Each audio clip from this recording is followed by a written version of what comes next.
E sheet and OMR sheet. आज हम इसको फिल करने का आपको तरीका बताते हैं। सबसे पहले ये आपका टाइटल पेज है और इस टाइटल पेज को फिल कैसे करेंगे तो मैं आपको सबसे पहले बताता हूँ। फर्स्ट कीजिए, आपका रोल नंबर है 001948। तो आप सबसे पहले अपना रोल नंबर यहाँ पर लिखेंगे 001948। अब देखें ये 0 है तो इसको आपने पूरे तरीके से डार्क कर लेना है अच्छी तरीके से, और ये याद रखेंगे इसको आप जो फिल करेंगे वो ब्लैक बॉल पेन से करेंगे या ब्लैक पॉइंटर से करेंगे। इतनी ज़्यादा जोर नहीं लगाएंगे कि पेज पे होल हो जाए। तो आप ज़रा ख्याल रखेंगे इस चीज़ का, क्योंकि आप फर्स्ट टाइम ये दे रहे हैं और ये ER शीट है, तो इसमें आपने इस चीज़ का ख्याल रख लेना है कि ये चीज़ आपसे गलत ना हो। इसीलिए आपकी आसानी के लिए वीडियो बना के दे रहा हूँ आपको। तो मैंने ये 0 पे भी सर्कल कर लिया। अब ये देखिए ये 1 है, मैं 1 पे सर्कल करूँगा इस तरीके से। इसमें किसी किस्म की जल्दबाजी आपने नहीं करनी, क्योंकि अगर आपने ये गलत कर दिया तो आप एब्सेंट हो जाएंगे और आपका रोल नंबर गलत हो जाएगा। अब ये 9 है तो 9 पे करेंगे हम।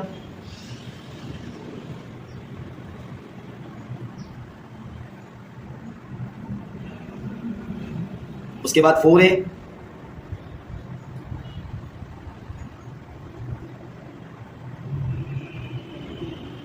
उसके बाद 8 है। तो इस तरीके से आपका रोल नंबर पूरी तरीके से आपका फिलअप हो जाएगा, यानी आपकी अटेंडेंस भी एक तरह की लग जाएगी या आपकी कॉपी फिल हो चुकी है टाइटल पेज से। अब उसके बाद मैं आपको बताऊंगा कि यहाँ पर जो सबसे पहले लिखा हुआ है क्लास, बेसिकली जितने भी 9 स्टूडेंट होते हैं तो वो SSC पार्ट 1 होते हैं, तो आप यहाँ लिखेंगे SSC पार्ट 1। उसके बाद अगर आप बायोलॉजी आपकी है तो आप सिर्फ और सिर्फ साइंस लिखेंगे, और अगर आप कंप्यूटर वाले हैं तो कंप्यूटर साइंस लिखेंगे। जैसे अगर कोई बच्चा कंप्यूटर साइंस का है तो वो लिखेगा कंप्यूटर साइंस, और अगर सिर्फ साइंस का है यानी बायोलॉजी लिए तो सिर्फ वो साइंस लिखेगा। अब कल जो आपका पेपर है वो है 2 मई 2025, तो आप डेट इस तरीके से डालेंगे 2 मई 5वां महीना होता है 2025। अब आपने यहाँ पर एनुअल एंड सेकंड एनुअल पे टिक कर लेना है और यहाँ लिख देंगे 2025 इसको।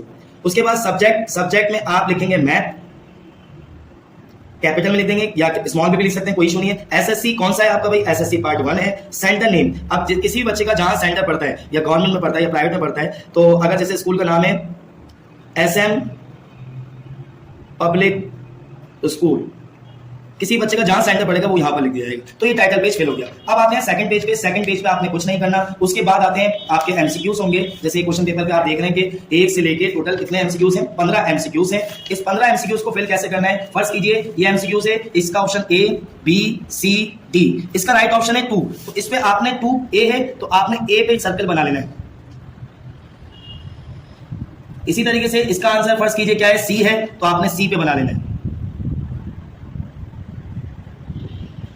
इस तरीके से टोटल आपने पूरे 15 MCQs करने हैं। अगर आपने ये किया कि एक MCQs पे यानी एक क्वेश्चन पे आपने दोनों उस पे सर्कल पे कलर कर दिया तो वो MCQs खत्म हो जाएगा यानी रॉन्ग हो जाएगा। ठीक है, तो इस चीज का ख्याल रखेंगे कि एक ही दफा MCQs देखें अच्छे तरीके से और उसको फिलअप करें। उसके बाद नेक्स्ट पेज पे आते हैं। नेक्स्ट पेज ये आपने यूज नहीं करना। अब आ जाते हैं क्वेश्चन नंबर, जैसे फर्स्ट कीजिए क्वेश्चन पेपर, यहाँ क्वेश्चन नंबर 2 ये लिखा हुआ है। अब आपने फर्स्ट कीजिए क्वेश्चन नंबर 2 नहीं करना, क्वेश्चन नंबर 2 आपने अटेम्प्ट नहीं करना, तो आपने क्वेश्चन नंबर 2 का ये वाला पेज आपने छोड़ देना है। फिर आ जाइए आप अगले पेज पे, आप पेज फोल्ड करेंगे क्वेश्चन नंबर 3। क्वेश्चन नंबर 3 यहाँ पर आपने टोटल 6 क्वेश्चन अटेम्प्ट करने। भाई आपने पहले टिक मार्क कर लिए कौन कौन से क्वेश्चन अटेम्प्ट करने। बिल फर्स्ट कीजिए, ये आपने क्वेश्चन 3 अटेम्प्ट करा, 4 5 6 7 8, 1 2 3 4 5 6, तो ये क्वेश्चन आपने अटेम्प्ट करे फर्स्ट करें। तो आप क्वेश्चन नंबर 3 4 5 6 7 8, तो आप क्वेश्चन नंबर 3 4 5 6 7 8, या अगर आप इनमें से कोई से भी 6 क्वेश्चन अटेम्प्ट करेंगे तो आप वही उसी पेज पे सिर्फ आप आंसर लिखेंगे। और अगर जैसे आप क्वेश्चन नंबर 7 अटेम्प्ट नहीं करें, 8 करें, तो 7 को आप छोड़ देंगे, खाली छोड़ देंगे, इस पे कोई आंसर नहीं लिखा जाएगा। एक चीज का ख्याल रखेंगे, जैसे बिल फर्स्ट एक क्वेश्चन मैं आपको सॉल्व करके दिखा देता हूं। एक क्वेश्चन यहाँ पर छोटा क्वेश्चन है तो इसलिए इजीली हो जाएगा, वीडियो भी कम हो जाएगी हमारी। क्वेश्चन नंबर 7 सॉल्व करके दिखा देता हूं। क्वेश्चन नंबर 7 यहाँ पर लिखा हुआ है कि भाई find the solution set. Solution set निकालने हैं तो आपने यहाँ पर सिर्फ और सिर्फ क्या लिखा, ऐसे आपने लिखा सॉल्यूशन। फिर उसके बाद इस चीज का ख्याल रखेंगे, नंबरिंग आप सही लिखें, x + 5 upon 20 less than 25 - 4x upon 10।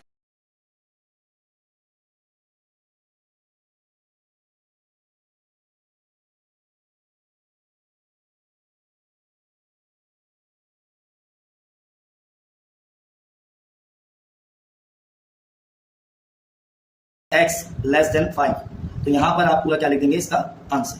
बस ये आपका क्वेश्चन नंबर 7 हो गया। इस तरीके से आपने टोटल 6 क्वेश्चन अटेम्प्ट करने हैं। अब आ जाते हैं सेक्शन सी की तरफ। आप यहां पर देखेंगे question number 9, question number 10, question number 11 तक। यहां से क्वेश्चन नंबर 12 शुरू हुए और सेक्शन सी शुरू हुए। कहीं आपने हेडिंग नहीं बनानी, सिर्फ और सिर्फ ब्लू इंक पेन और ब्लैक पॉइंटर या ब्लैक पेन आपने यूज करना है। अब आप यहाँ पर सेक्शन सी में आपने 3 क्वेश्चन अटेम्प्ट करने हैं। जो आप क्वेश्चन अटेम्प्ट कर रहे हैं उसके लिए आपके पास 2 पेज है। क्वेश्चन नंबर 12 अगर आप फैक्टराइजेशन का कर रहे हैं तो आपको 4 पार्ट करने होते हैं। आप 2 पार्ट इसके यहाँ कर दें और 2 पार्ट इसके अगले पेज पे करें।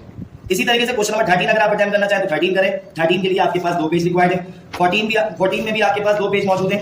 15 में भी आपके लिए 2 पेज मौजूद है। 16 भी आपके लिए 2 पेज मौजूद है। अच्छा, यहां बना हुआ आएगा ग्राफ। अगर जो बच्चा ग्राफ करना चाहे तो याद रखिएगा, जब आप ग्राफ सॉल्यूशन सेट निकालेंगे तो यहां ऐसे लाइन पेंसिल से ड्रॉ नहीं करेंगे। आप इक्वेशन 1 लिखेंगे, सॉल्यूशन टेकन इक्वेशन 1, उसके सॉल्यूशन सेट निकाल लेंगे। फिर उसके बाद आप यहां लिखेंगे टेकन इक्वेशन 2, उसके सॉल्यूशन सेट निकाल लेंगे। उसके बाद इसका यहां पर क्या बना देंगे, ग्राफ बना देंगे। ग्राफ यहां पर इम्पोज हुआ आएगा, बना हुआ आएगा। और ग्राफ याद रखिएगा पेंसिल से बनेगा और शार्प पेंसिल से बनेगा। इस पे किसी किस्म की शेडिंग नहीं होनी चाहिए।